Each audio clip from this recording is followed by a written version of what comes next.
Hello, everybody. Randy Patterson here with Boomerocity. If you've only been following us for the last couple of years, I know I always say if you've been following us for a long time, but in this case, in the last couple of years, if you've only been following us during that time, you already know that I've had the pleasure of talking with Jethro Tull's Ian Anderson at least twice. And now the band has a brand new album called RokFlute. And it's a fascinating album, as any Jethro Tull album is. This one is incredibly well written, masterfully recorded, and definitely one for the history books of all-time great albums. And to support that, I had the opportunity to once again speak to the band's iconic figure, Ian Anderson, always entertaining in a sound, educational, intellectual type of way, even for a guy like me. But we had a wonderful chat. He filled us in on some of the details about the album, as much as we can in the time allotted. And again, I'm always appreciative of when artists, and especially Ian Anderson, takes the time to chat with us. So I know you'll enjoy this chat. Please share it with your friends.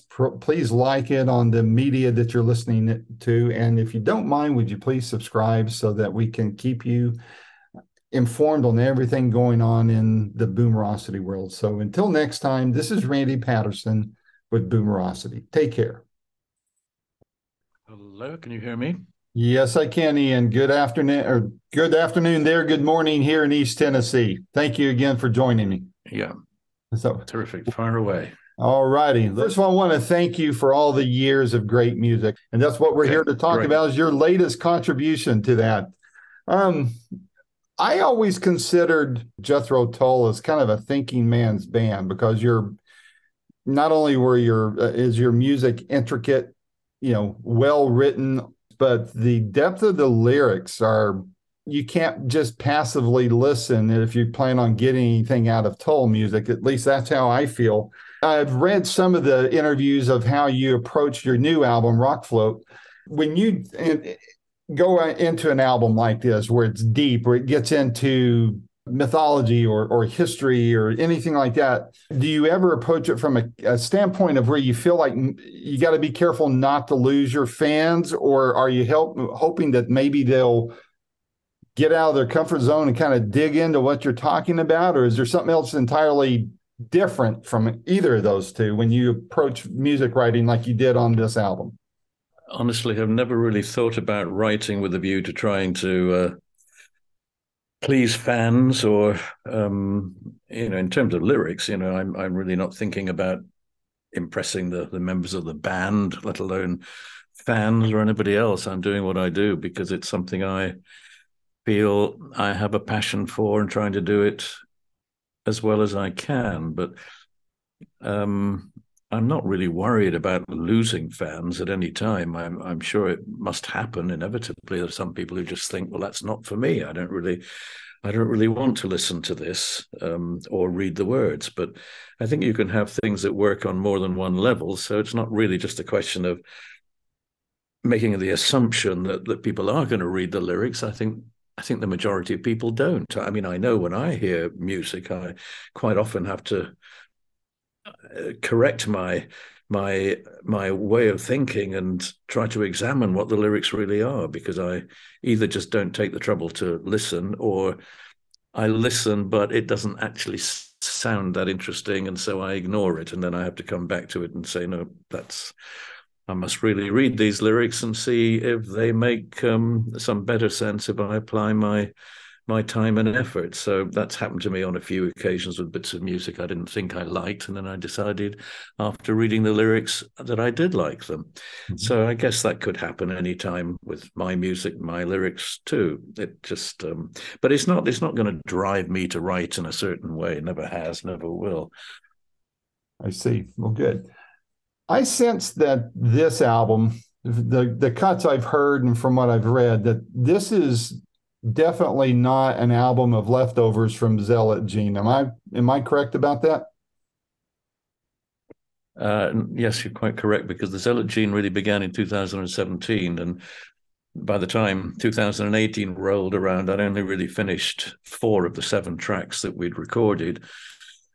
And then in the following year, we were really busy, and COVID came along, and so it was just a long wait really before the Zealot Gene was finally finished, with the last 5 tracks being recorded during the lockdown period, when I just had to work alone from home.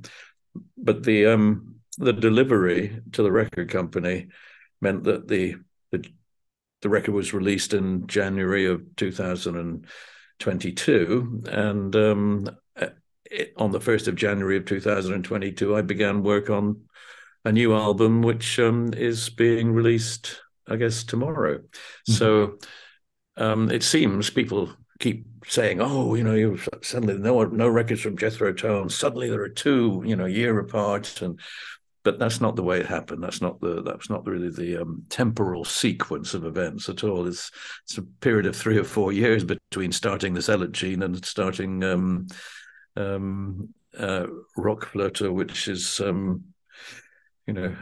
something that was much quicker to realize, because I wasn't impeded by too much touring in the first months of last year, and we were not facing the degree of severity of COVID, so I was able to rehearse and work with the band and get things moving quickly on that occasion. So for the fans who haven't heard already about RokFlote, could you explain to them what this album's about, your approach to it, the mental scenery that you are creating with this music, its influences and such?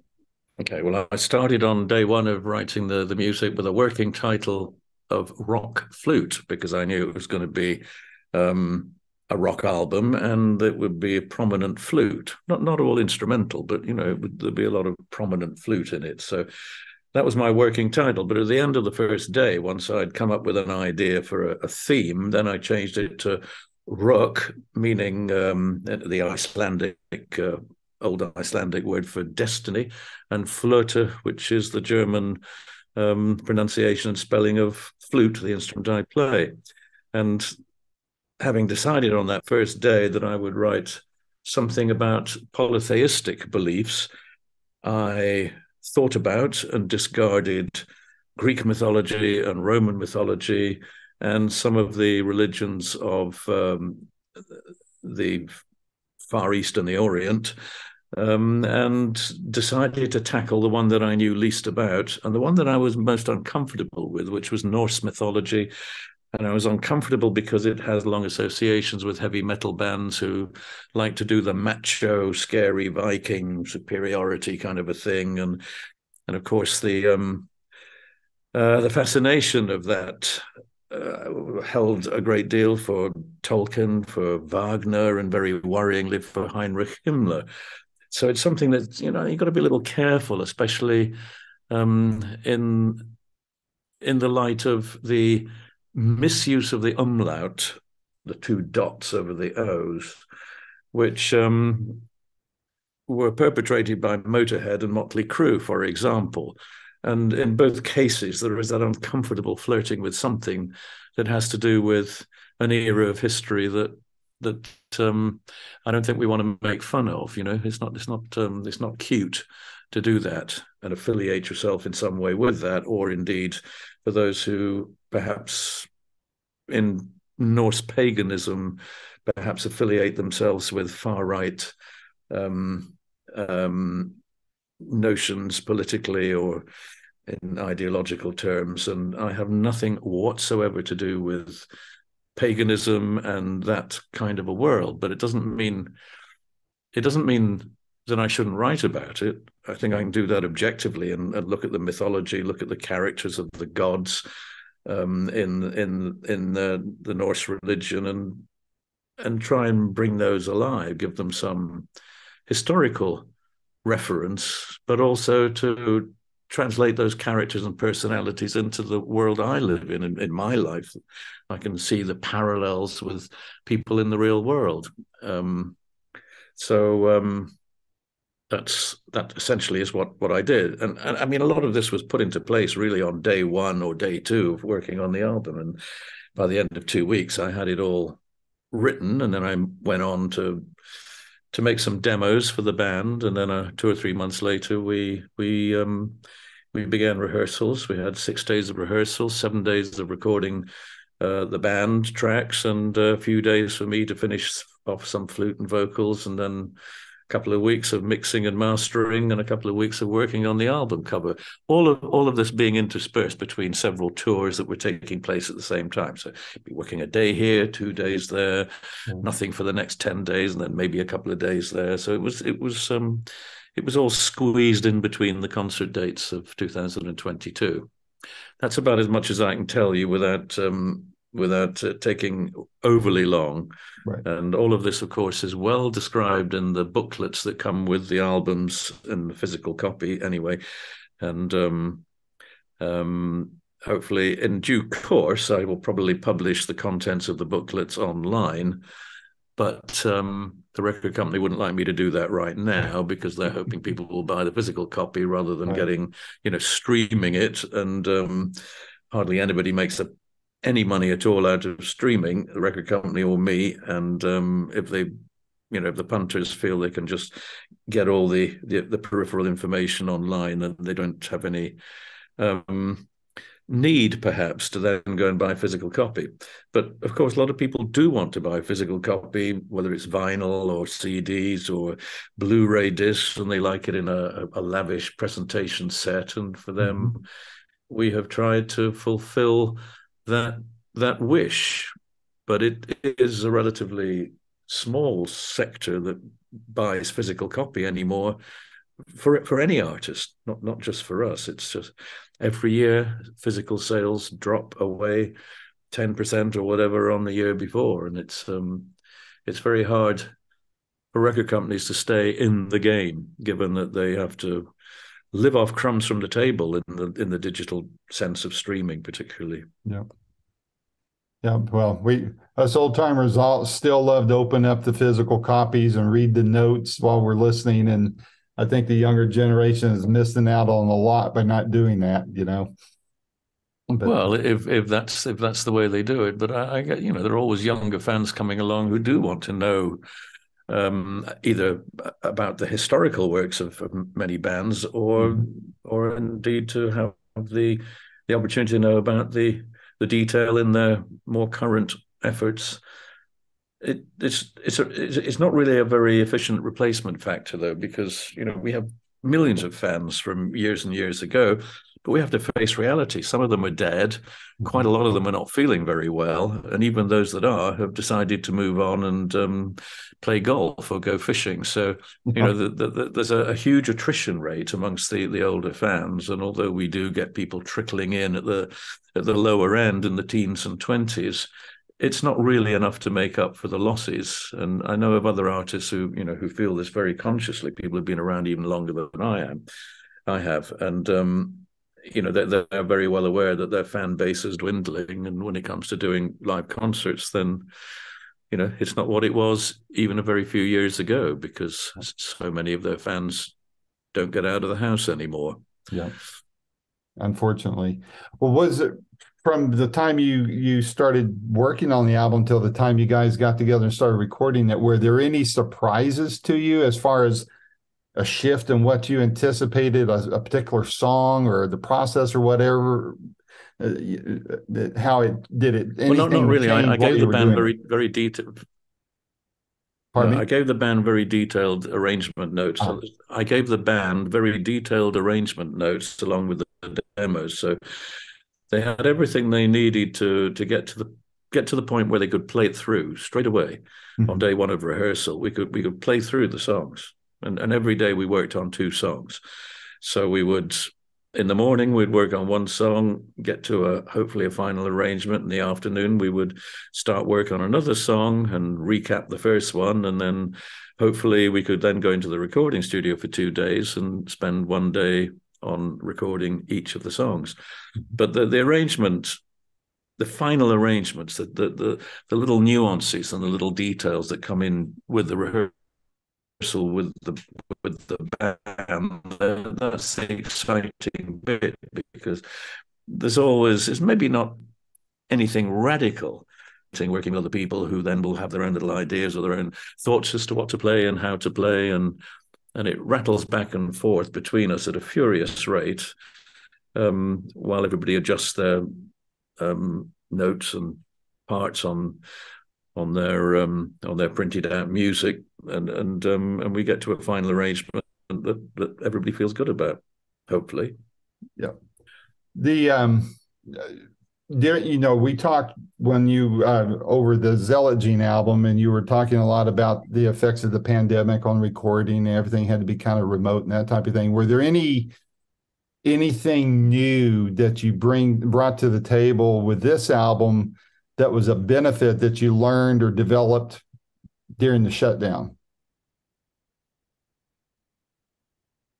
I don't think so. No, no, not really. No, that period was very frustrating, but most of it for me was sitting in my office desk, working on the cancellations, the rescheduling of concert tours, and trying to salvage the vast amounts of money already committed on flights and train journeys and hotels and all of the other things that had been booked, and so it was hour upon hour of trying to salvage the mess that we were all in, and then, of course, it all had to be done again, and in some cases again and again. And we played in Finland towards the end of last year. It was the fourth attempt, the fourth time the concerts had been rescheduled because of COVID. Mm-hmm. And as a result of that, people who bought their tickets in 2019 didn't get to see us until the end of 2022. It's a long time to be sitting on your ticket, having spent the money, and you didn't get you didn't get what you paid for until very late in the day. Mm-hmm. So that's embarrassing for me, embarrassing for all of us who have to try to make the best of it. But everybody was in the same boat. It was a horrific period of 2 years of trying to reschedule things for agents, venues, promoters, bands. Everybody just was in a mess. Yeah.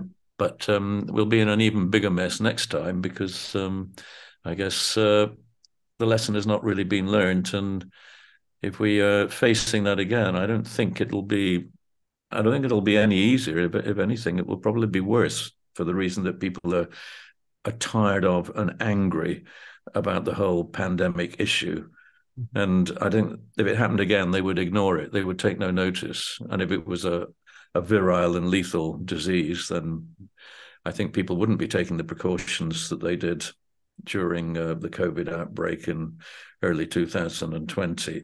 Mm-hmm. At least most people in most countries were taking it very seriously. I know in parts of the USA, people just didn't give a shit. They just thought, I don't care. I'm not going to wear a mask. I'm not going to isolate from other people. And, and in many cases, needlessly, people, mothers, fathers, grandfathers, and even children died unnecessarily because people were not taking enough care. They didn't take it seriously, and they resented government advice or intervention to try and get them to take care. So I think it'd be much worse next time around.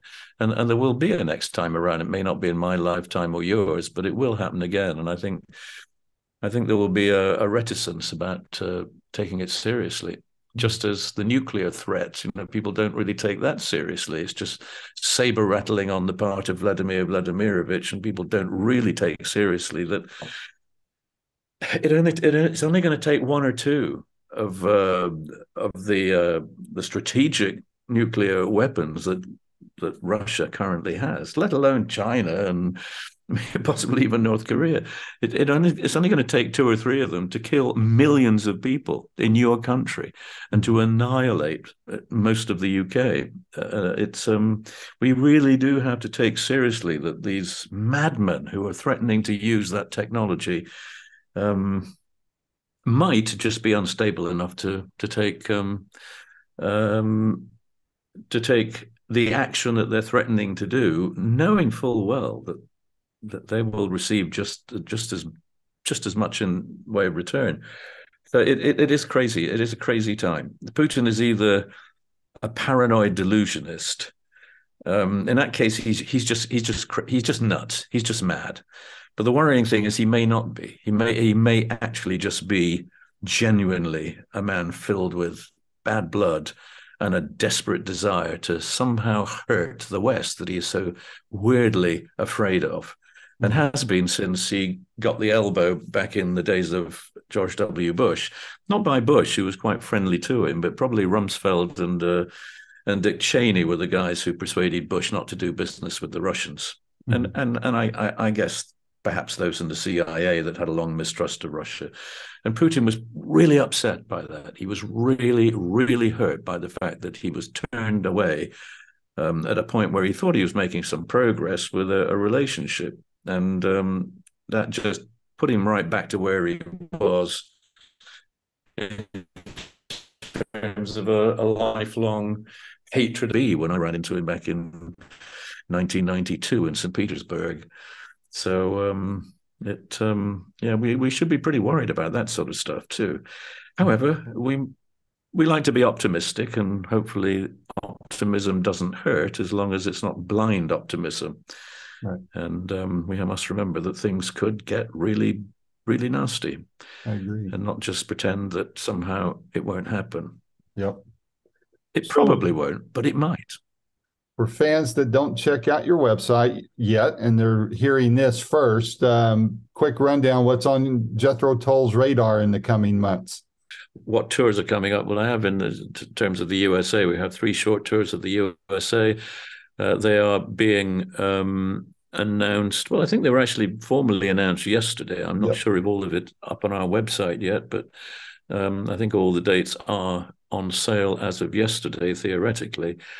And I mean, I've known about them for months, but I'm not allowed to tell anybody because the venues and the promoters don't want the artists saying where they're playing and when they're playing, because they have other tickets they want to sell first as a priority. So they don't want you going public until everybody's decided, okay, now's the time.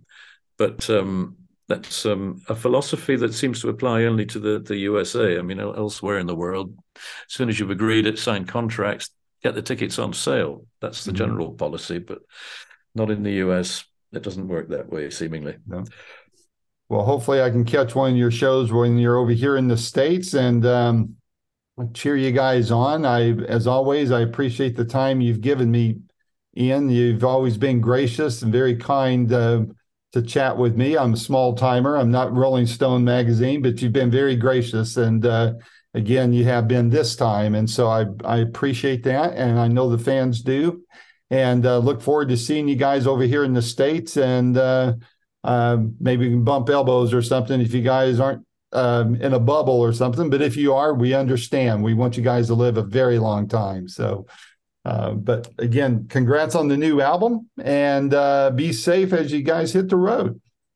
Well, we've been hitting the road since the summer of 2021 again, so we're all in reasonably fighting trim, and generally speaking, you know, physically and mentally, I think you really got to do what you can to stay in good shape, because it's 2 hours of aerobics at my age is not to be taken lightly. And I try and make sure I'm well prepared and well rehearsed before I start doing any concerts, especially if I had a week or 2 off, you know, then I have to get back to that level of mental and physical fitness again. But it's so far, it seems to work. So far I might fall off the bicycle, but I can still get back on and pedal away. So far, so good. Anyway, nice to talk to you. Take care, and we'll see you in due course. All right. Take care, my friend. Thank you. Cheers. Bye-bye.